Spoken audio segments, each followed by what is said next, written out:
中国开发的具备潜航和飞行双重能力的无人机来了，反航母作战有了新玩法，美国又要焦虑了。观众朋友，大家好，我是付先少。近几十年来，中国一直在建立一套反介入区域拒止作战体系，也因此而拥有了全球唯一的反舰弹道导弹、高超音速导弹、超音速反舰导弹和常规巡航导弹等多种反航母的作战体系。自此，美国航母基本上已经失去了对中国的战略威慑能力。不过，美国人认为中国开发的这些作战系统都有一定的缺点，比如反舰弹道导弹和高超音速导弹面临着成本高、技术复杂、装备规模比较小。常规的超音速导弹和巡航导弹突防概率呢相对比较低，不能保证100%的摧毁目标。那么在这样的一个背景下，哈尔滨工程大学近日完成了长弓1号和长弓2号的潜空跨介质航空器。空气和水是两种截然不同的介质，水的密度比空气大将近800倍。潜空跨介质航空器的研制面临着许多困难，该大学进行了无数次的仿真试验，最终完成了长弓1号、长弓2号样机的总体方案设计，并且使两款技术验证样机成功试飞。前者采用的是不变的固定翼，而后者呢则采取的是折叠翼。方案虽然不同，但是目标是一致的。这意味着中国在整合空中、水面、水下航行能力于一身的跨介质航行器的技术方面获得了突破性的进展。印度的《欧亚时报》认为，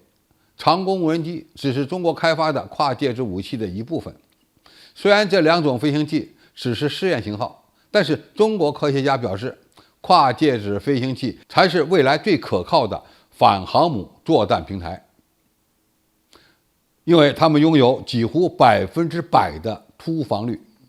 而且技术难题相对较小，成本也非常低。今年9月，中国科学家还公布了一款反舰的超音速导弹鱼雷，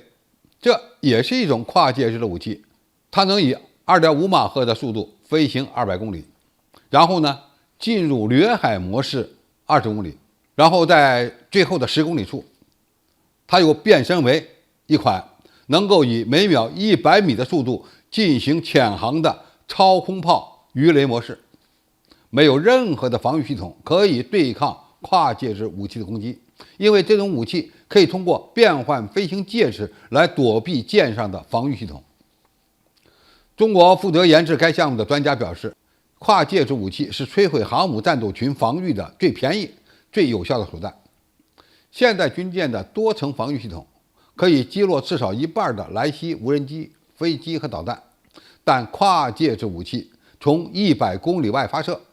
如果无论是在空中飞行还是在水下潜航，都以高速运行，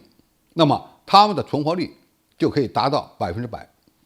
更重要的一点是，跨介质武器的制造成本比较小，还可以克服巡航导弹和高超音速武器的技术、作战和战略限制。我们可以这么理解，基于跨介质武器的近乎100%的突防能力，相对低廉的成本，非常有可能成为未来获得制海权的一款利器。不同的跨介质飞行器可以分为对付水面舰艇和水下潜艇的武器，甚至它们可以采取长时间停留在水面或水下的伏击战术。中国已经有了让美国人非常忌惮的反航母作战体系，而且反航母的手段有好几种。如果未来再装备跨介质武器，那么美国人估计又要焦虑了。在怎么打航母的问题上，中国从来不做选择题，只要这些试验中的项目或者规划中的项目的核心技术获得突破，解放军在未来非常有可能装备这种先进的跨介质的反舰反潜武器。为此，我们完全可以期待一下。好，今天评述就到这里，谢谢大家收看，我们下期再见。